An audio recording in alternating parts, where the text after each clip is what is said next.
새벽 3시, 또 잠에서 깨셨나요? 30년차 수면의학 교수가 알려주는 다시 잠드는 기적의 비법. 혹시 매일 밤 잠 못 이루고 천장만 바라보고 계신가요? 시계를 보니 벌써 새벽 2시, 3시. 내일 일정을 생각하니 가슴은 더 답답해져 오고. 혹시 그런 마음으로 이 영상을 보고 계신지요? 과거에는 그저 머리만 대면 푹 잠들었는데 언제부턴가 잠은 얕아지고 매일 새벽 같은 시간에 눈이 떠집니다. 화장실을 다녀와도 다시 잠들지 못하고 뒤척이다 보면 어느새 아침이 와 있습니다. 이렇게 밤중에 자주 깨는 괴로움을 호소하시는 분들이 정말 많습니다. 그런데 더 놀라운 사실이 뭔지 아십니까? 대부분의 분들이 잘못된 방법으로 다시 잠들려고 애쓰다가 오히려 자신의 불면증을 더욱 악화시키고 있다는 사실입니다. 오늘 제가 들려드릴 방법은 15년 넘게 수면제 없이는 잠들지 못했던 78세 김순옥 어르신을 꿀잠 자게 만든 비결입니다. 이 이야기를 끝까지 들으신다면 당신이 왜 한밤중에 깨어나는지, 그리고 어떻게 하면 쉽고 편안하게 다시 잠들 수 있는지 그 해법을 알게 되실 겁니다. 오늘 밤부터 당신의 잠이 달라질 것입니다. 잠은 약보다 강하고 밥보다 중요합니다. 하루에 3분의 1을 차지하는 잠이 편안하지 않다면 깨어있는 나머지 시간마저 힘겨워집니다. 본격적인 이야기에 앞서 잠시만요. 지금부터 제가 드릴 말씀은 매우 중요합니다. 구독과 좋아요를 한번 눌러주시면 제게는 큰 힘이 됩니다. 안녕하십니까? 저는 30여 년간 수면의학을 연구해온 박민수입니다. 대학병원에서 수많은 어르신들과 잠 못 이루는 밤을 함께 해왔습니다. 오늘 제가 들려드릴 이야기는 제가 직접 만난 환자분들의 생생한 경험담입니다. 지난주 목요일 한 분이 조심스럽게 진료실 문을 두드리고 들어오셨습니다. 78세 김순옥 어르신. 자리에 앉자마자 깊은 한숨부터 내쉬셨습니다. 선생님, 또 새벽 3시에 깼어요. 매일 어쩜 그리 똑같은 시간에 깨는지. 그 말씀을 듣는 순간 저는 이것이 제가 수백 번도 더 들어온 익숙한 고민임을 직감했습니다. 경북 안동에서 홀로 지내시는 김 어르신은 몇 달 전부터 매일 밤 같은 시간에 잠에서 깨셨다고 합니다. 처음에는 화장실 때문인가 싶었지만 다녀와서 다시 누워도 눈만 말똥말똥한 채 아침까지 잠들지 못했습니다. 밤이 오는 게 무서워요. 또 잠 못 들까 봐서요. 그 떨리는 목소리에서 저는 단순한 불면을 넘어선 깊은 절망감을 느꼈습니다. 잠 못 드는 고통보다 잠들지 못할 거라는 공포가 더 괴로운 법입니다.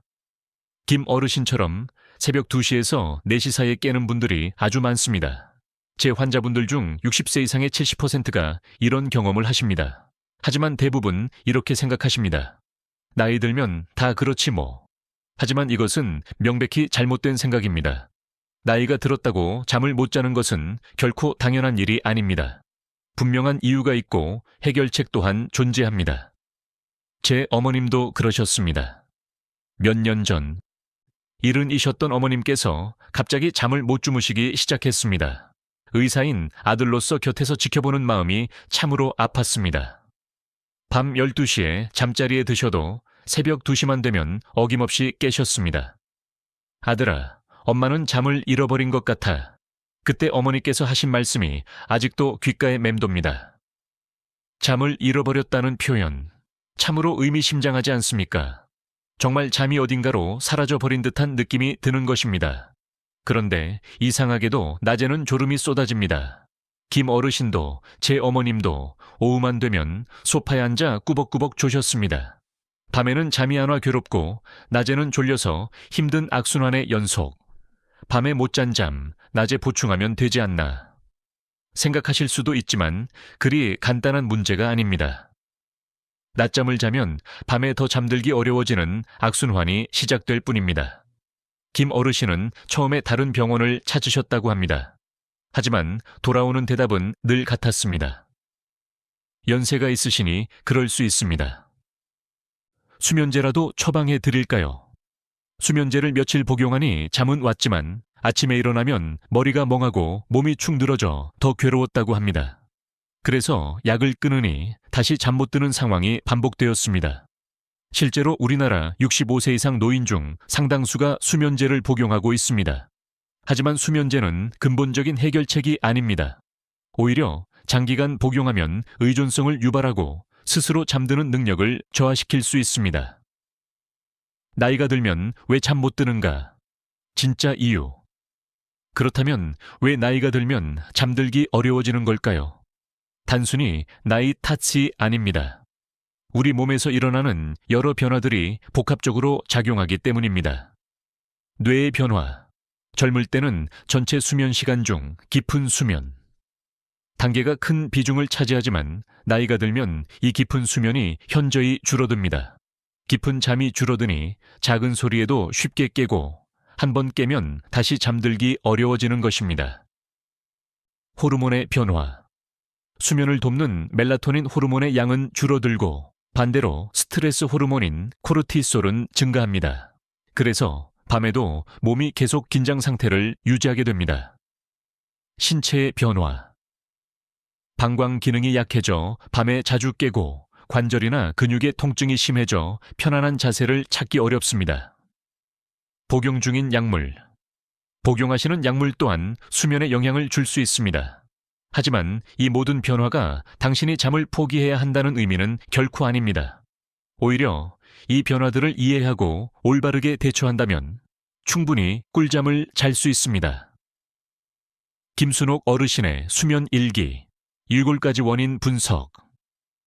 선생님, 제 나이에 정말 꿀잠을 잘 수 있을까요? 희망 섞인 눈으로 조심스럽게 물어보시는 김 어르신의 마음이 충분히 이해되었습니다. 그래서 저는 김 어르신과 함께 그분이 잠 못 드는 진짜 원인을 하나씩 파헤쳐 보기로 했습니다. 어르신이 가져오신 수면 일기를 보는 순간 저 또한 놀랐습니다. 원인은 생각보다 훨씬 복잡하고 다양했습니다.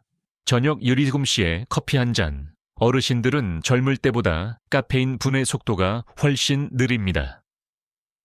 저녁 7시에 마신 커피는 새벽 3시까지도 영향을 미칠 수 있습니다.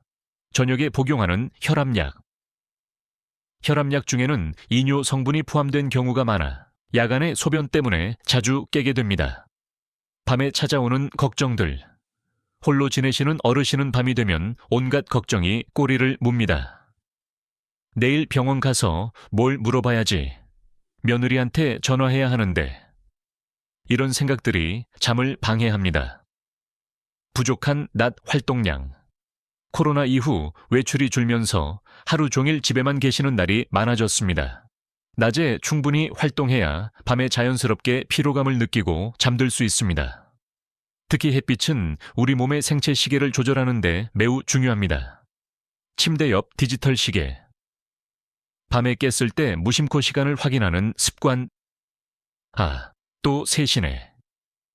하는 순간 스트레스가 증가하며 잠은 더 달아납니다. 본인도 모르는 수면 무호흡증. 낮에 자주 졸리고 아침에 일어났을 때 입이 마르고 두통이 있다면 의심해 봐야 합니다. 뇌가 산소 부족을 감지하고 계속해서 잠을 깨우기 때문에 깊은 잠을 잘 수 없습니다. 불규칙한 저녁 식사.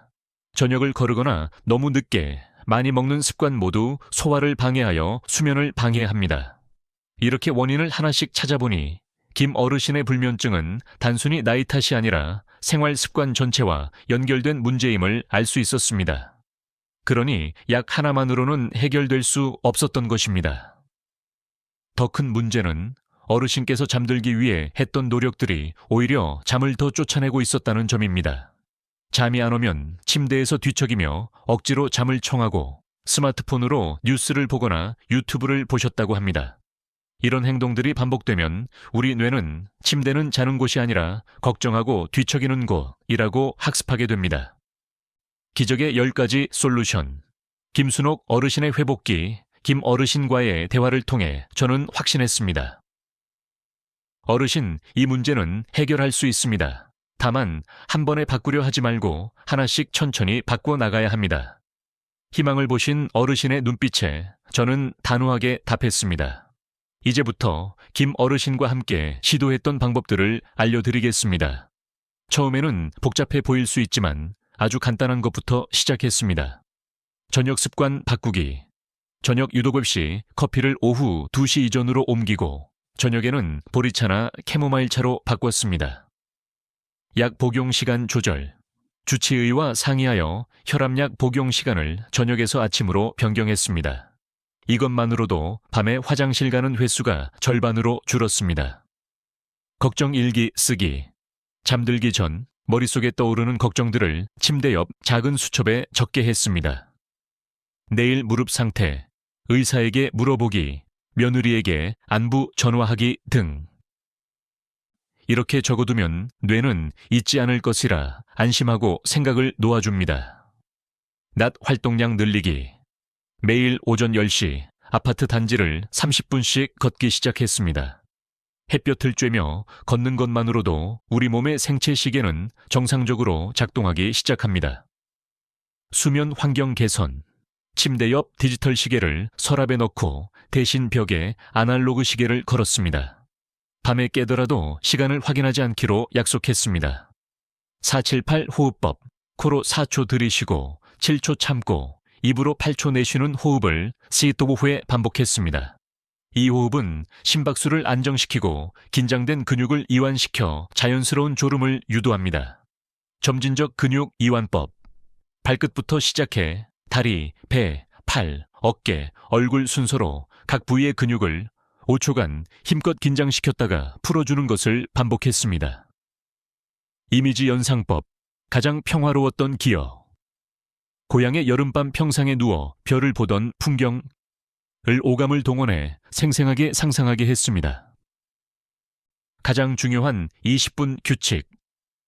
침대에 누워 20분이 지나도 잠이 오지 않으면 과감하게 일어나는 것입니다. 거실에서 잔잔한 음악을 듣거나 지루한 책을 읽다가 다시 졸음이 올 때 침실로 돌아가는 것입니다. 이 규칙은 침대 불면이라는 뇌의 잘못된 연결고리를 끊는 데 가장 중요합니다. 식사 시간 조절 및 수면 무호흡증 검사. 저녁 식사는 6시 반 이전에 마치고 수면 무호흡증 검사를 통해 옆으로 누워 자는 자세가 도움이 된다는 것을 확인했습니다. 이 모든 것을 한 번에 하기는 벅차므로 매주 하나씩 추가했습니다. 첫 주에는 커피 끊기와 산책, 둘째 주에는 걱정 일기와 호흡법을 추가하는 식으로요. 두려움이 사라진 밤, 되찾은 인생 가장 중요한 것은 꾸준함이었습니다. 이틀 해보고 효과가 없다고 포기하지 않는 것. 최소 3주에서 한 달은 유지해야 몸이 새로운 패턴에 적응합니다. 완벽할 필요는 없습니다. 때로는 잠을 설쳐도 자책하지 않고 다음날 다시 이어가는 긍정적인 마음이 중요합니다. 2달이 지난 어느 날, 김 어르신은 완전히 다른 모습으로 진료실에 들어오셨습니다. 표정은 밝아지고 걸음걸이도 가벼워지셨죠. 선생님, 어젯밤 11시에 누워서 아침 6시까지 쭉 잤어요. 중간에 한번 깨긴 했지만 금방 다시 잠들었어요. 그 기뻐하시는 모습에 저도 덩달아 행복해졌습니다. 변화는 천천히, 하지만 확실하게 찾아왔습니다. 어르신께서 가장 도움이 되었다고 하신 것은 호흡법과 걱정 일기였습니다. 특히 걱정 일기는 정말 신기하다고 하셨습니다. 밤에는 온갖 잡생각이 들다가도 수첩에 적어두고 넘기면 마음이 편안해진다고요. 하지만 어르신의 이야기 중 가장 인상 깊었던 것은 이것이었습니다. 선생님, 이제는 잠드는 게 두렵지 않아요. 처음 어르신을 가장 힘들게 했던 것은 잠 못 드는 행위 그 자체가 아니라 오늘도 잠 못 들면 어떡하지라는 공포였습니다. 하지만 이제는 밤이 와도 마음이 편안하다고 하십니다. 가끔 잠 못 드는 날도 있지 뭐. 내일은 또 다르겠지. 이 말씀을 듣고 저는 김 어르신께서 진정으로 회복하셨음을 느꼈습니다. 완벽하게 잠드는 것보다 잠에 대한 두려움이 사라지는 것이 더 중요합니다. 김 어르신 외에도 수많은 분들이 비슷한 경험을 하셨습니다. 당뇨 때문에 밤에 자주 깨시던 분이 수면 습관과 혈당 관리를 병행하여 상태가 호전되셨고, 사별 후 극심한 불면증을 겪던 분이 모임 활동과 새로운 습관을 통해 회복하셨습니다. 이분들의 공통점은 포기하지 않았다 지가세요. 는 것입니다. 나이 탓이라 단정 짓지 않고 방법이 있을 거라 믿고 노력한 것입니다. 서두르지 마십시오. 젊을 때처럼 쓰러지듯 잠들기를 기대하지 마십시오. 나이에 맞는 생체 리듬을 인정하고 그 안에서 최선을 찾는 것입니다. 마지막으로 김 어르신의 말씀을 전하며 이야기를 마칠까 합니다. 선생님, 이제는 밤이 두렵지 않아요. 해가 지면 오늘 하루도 잘 보냈으니 편안하게 쉬어볼까 하는 마음으로 잠자리에 듭니다. 어르신의 말씀처럼 잠은 우리가 두려워해야 할 대상이 아니라 하루의 마무리이자 내일의 준비입니다. 나이가 들어도 당신은 꿀잠을 잘 권리가 있습니다. 오늘 밤부터 단 하나라도 좋으니 시도해 보십시오. 작은 변화가 큰 변화를 만듭니다. 김 어르신처럼 당신에게도 잠을 되찾는 기쁨이 찾아오기를 진심으로 바랍니다. 오늘 밤 모든 분들에게 평안한 밤이 되기를 기원하며 이만 이야기를 마치겠습니다.